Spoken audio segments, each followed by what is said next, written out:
Brought to you by 1AAuto.com, your source for quality replacement parts and the best service on the internet. In this video, we're going to show you how to remove and put back in your drive shaft on this 66 GTO. This procedure is the same for a whole ton of GM vehicles from the 50s all the way up through the 80s and 90s. On this vehicle, you just need a 1/2-inch wrench. You do need to jack up your vehicle. If you have the rear wheels on the ground, you must make sure that they are blocked, and we'll get on with it.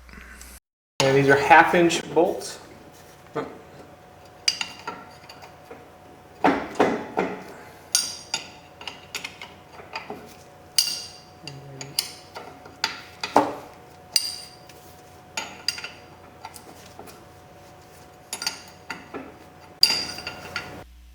Okay, we'll hit fast forward here as we just loosen up and remove those 1/2-inch nuts off the end of the U-yokes.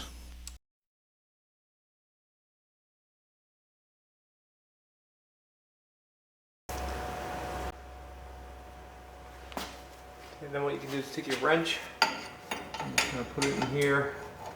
And you just push it forward a little bit, and these yokes come out.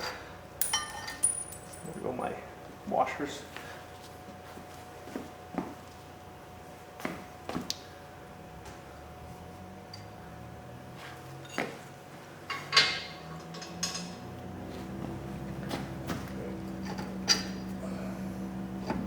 You can push it back in just until you're ready.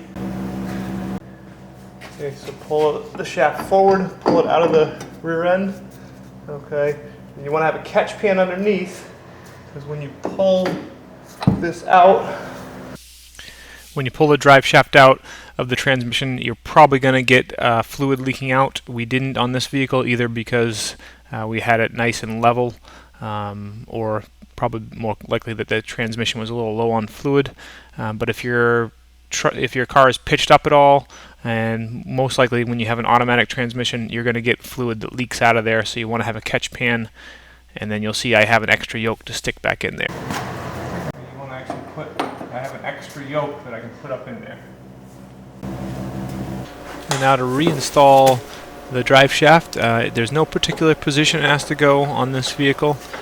Just put it up in there, and you see I'm twisting it just a little bit to get the teeth to mesh in the yoke to the transmission, and then you push it all the way into the transmission, and then I'm lifting it back up into the rear end, turning it a little bit to line up the U-joint with the yoke on the transmission, and then carefully pushing that back into the transmission and making sure that it's correctly seated into the yoke. And now I install one of the U-clamps on the left side, and then the right side have a little bit of trouble just because of the angle that the drive shaft's at. You'll see I turn it one way, doesn't really help, so then turn it back the other way and it goes in. Okay, so we'll just speed up as I'm just kind of hand threading those nuts onto the back of the U-clamps.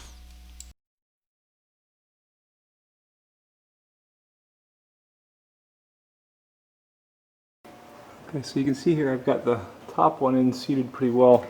This one's not quite in yet, so I need to just slowly tighten up these and make sure that pulls in nice and smooth. Okay, so what I'm doing here, I rotate it so that the yokes are on each side, and then slowly kind of just tighten up that one a little bit, try and push it in there first. Use the wrench, and you should never be forcing this. If you're just tightening it lightly and it's pulling it in, that's what you want. So I kind of make sure that that side's pulling in, and then I'll turn my attention over to the other side, make sure that's pulling in correctly. And ideally, the more you can tighten these by hand, the better. That way you know that they're pulling in nice and evenly.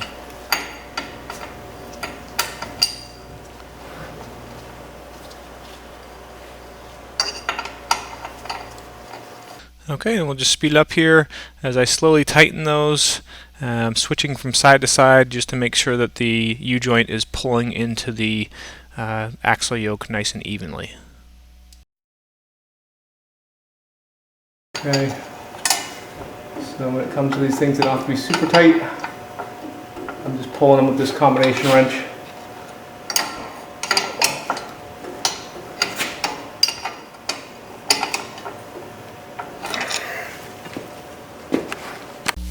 We hope this helps you out.